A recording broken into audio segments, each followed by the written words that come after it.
Hello there, welcome back to episode 8 of my tutorial series for Dwarf Fortress. Today we are going to cover the topic of clothing. I'm going to cover all the different ways that you can create cloth, clothing, and all the things in between. We're going to set up the clothing industry right here in the area where I had my starter base formerly. So I'm going to rip out all the old workshops first that we don't require anymore, disband all the old stockpiles, and this area is where we're going to work. But we will go first over here to the farms. This is where we have to take the first step. So over here, we're going to plant out some quarry bushes for the food later, but here, the pigtails, that's what we came for. So you can plant out pigtails only in summer and autumn, and I will add in quarry bushes now because we can add these for our food production in the long run. So we're going to go and use this setup. You can of course have more of these just as you want to. It'll take a while until they are planted and harvested and all these things, but we're going to set up the rest of the jobs here nevertheless. So let's get back upstairs and install everything we require. So first up, we get over to the workshops, and clothing and leather is the area where we need to be now. So the leather and the clothes workshop, I think they are pretty clear what they are good for. So we're going to go and we're going to plant down a couple of these. I'm going to make them out of gabbro, why not? And I'm making 2 of these right away. I'm also going to set up a third, and that's going to be a leatherer. I'm going to use the closest material, whatever. And the next thing that we require are looms. I'm going to set up 2 of these here because it's a pretty cool number to have. Now, we have the tools that we require. I'm going to keep the topic of dyeing your clothing for another day because it is more in the refining area and it would just lead too far in this video. Just in case you were wondering, I just wanted to add that. What's really important now as well are a couple of farmers' workshops. We're going to set them up here. And I'm also going to set up a butcher and a tanner here. This might be a little bit surprising at the first glance, but since we got our pasture right next door to us, this is pretty useful because leather is a byproduct of slaughtering animals. Having the tanner right next door to you is really, really useful. So we're going to expand this little cavern here. Give our miners something to do. Okay, so far so good. The loom picks up every piece of thread that exists in the fortress. So just like some other automated workstations, it will automatically detect when there's something that can be woven. So if you have plant fiber thread, it will be woven. If you have spider silk thread, it will be woven. And if you have yarn that is animal wool, it will be also woven, all automatically. So let's move on into the whole processing deal. The industry goes like that. The pigtail will be planted out and then it will be harvested. Then the pigtail goes into your farmer's workshop where it will be processed via the process plants job. This job then produces thread which will be automatically processed into cloth. That's how you deal with plant fiber. So the only thing you need to do to make this magic work is to get into the work order menu and you select this one, go over to the farmer's workshop and process plants. There we go. So this is the job that we require for this. I'm going to set this up like this, so whenever there is anything like processable plants around, it will be processed. Done. You don't need to do more than that. They will check for that daily, and if there is something to process, it will get processed. Done. Now, for leather, the whole deal is a little bit more finicky. So you will find your animals in the pets and livestock area.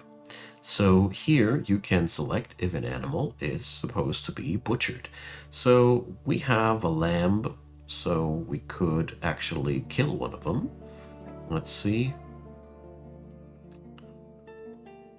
Well, I don't really want to kill any of my animals right now because I don't have enough to demonstrate it properly.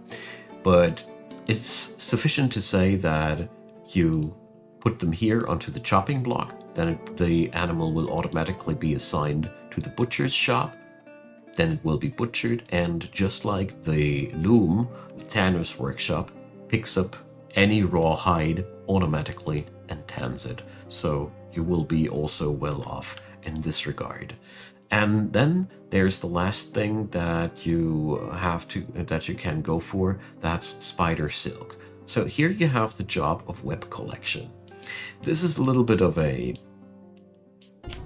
finicky thing. So we head on over to the caverns. In the caverns, typically there, you will find sometimes, if you are lucky, some cave spiders. They will produce webs. Currently, I don't see any webs that I could show you. I've been looking for them, but I think here we just haven't explored the caverns enough. Either way, these webs can then be collected and transformed into spider silk cloth. In my fortress, I have a couple of these available. I don't know here. Cave spider silk cloth. So the process goes like this. You order to collect the webs over here, and then the webs will be automatically woven into thread, if I remember correctly. I think it was more like that. I need to check back if I haven't overlooked something, but as far as I remember, it's a simple process like that. Webs can be directly transformed into cloth. Please correct me if I stand wrong there.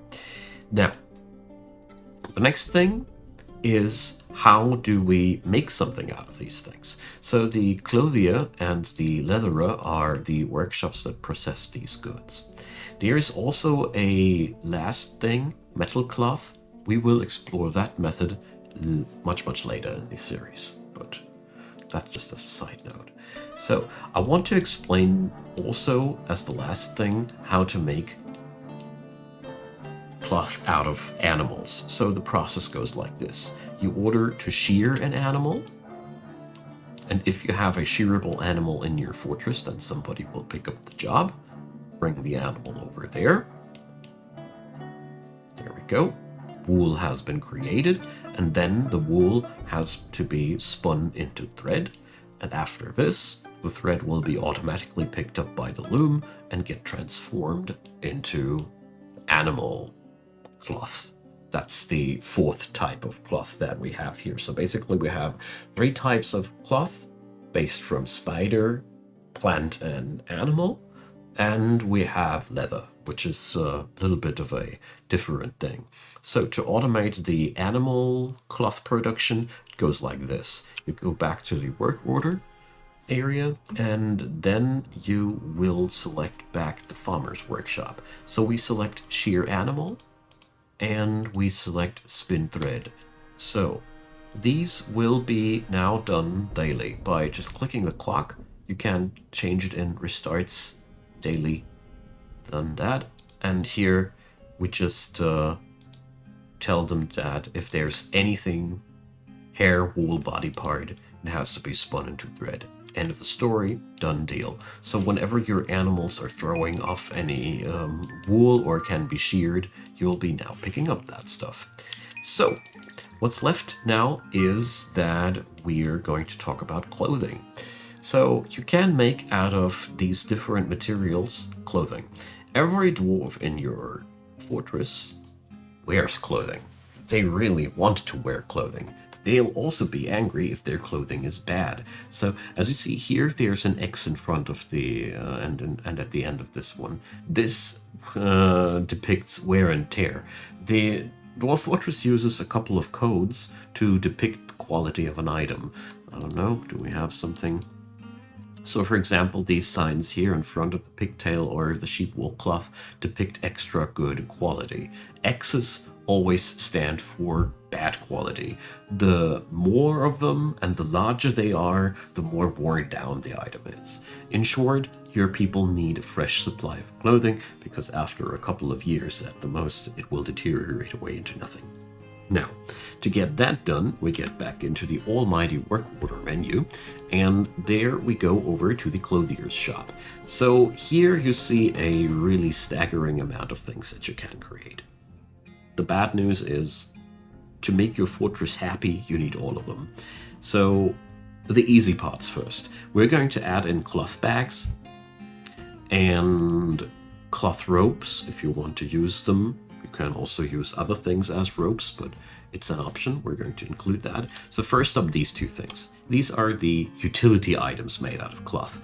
Bags are just like bins and rock pots and barrels, containers that are really, really useful. We need them also for the quarry bushes, for example. You cannot eat quarry bush without bags, therefore very important good. The ropes, there's the same logic. They are officially chains, so wherever there is a chain used, you can also use a cloth rope, just as a side note. So these are the things that you can make utility-wise out of these. You can also make a silk rope or a silk bag, as well as a yarn bag, or you get the idea. So the next thing that I usually do is I'm going to set up an entire kit of clothing. Decide for yourself how you want to go for it, which type of material you have available.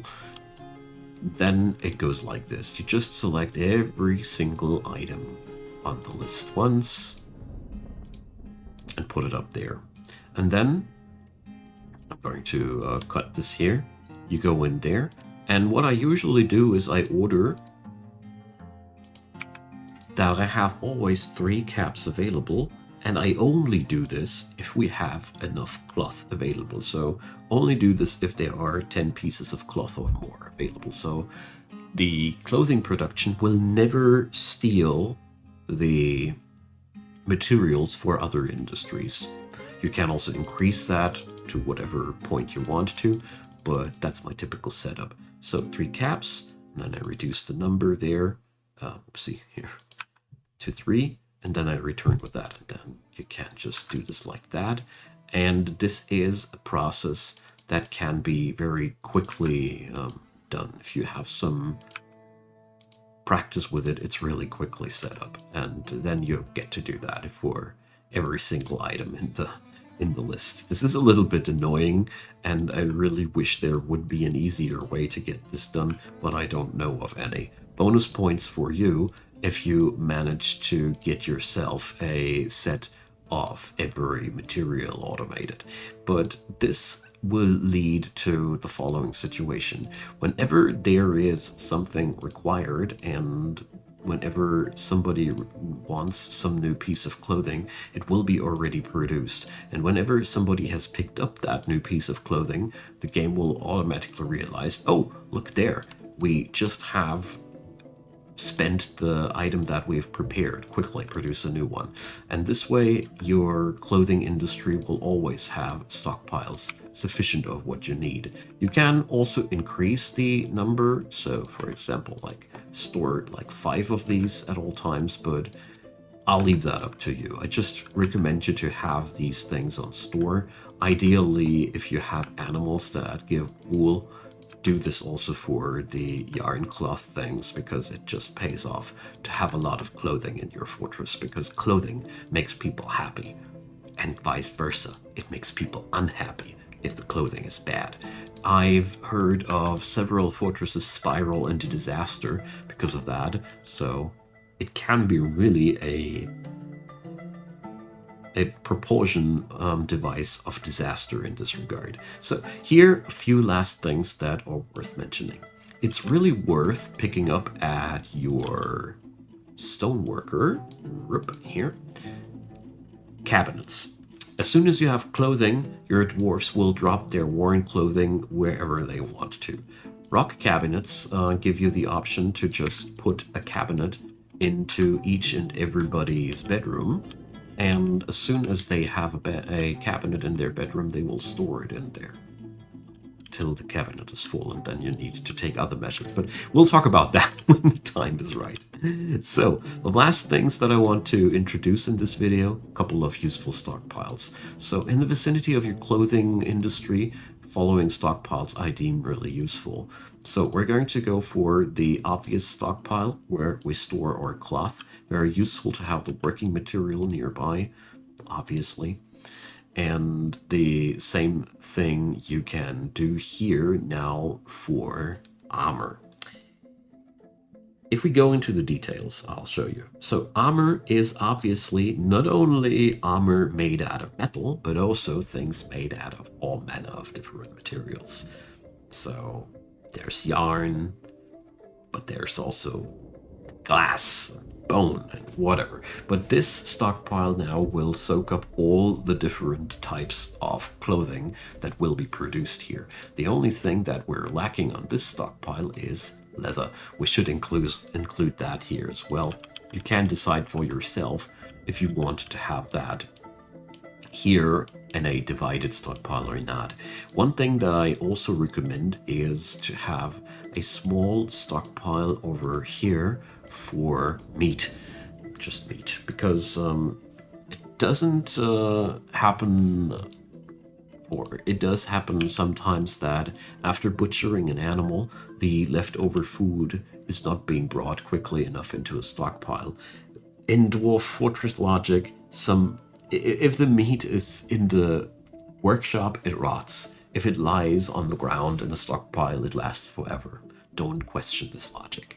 So, as a last thing before I leave this video, I want to add in that if your fortress grows larger, I highly recommend to have as much as 5 or even 6 clothiers, because the more people can do the job simultaneously, the better. And the same goes for the looms. Just add in a couple of them more.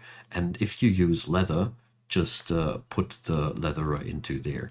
I forgot one thing that I wanted to mention real quickly. Leather is insofar different from cloth as it offers you the option to make armor out of it. It's low quality armor, but it is armor.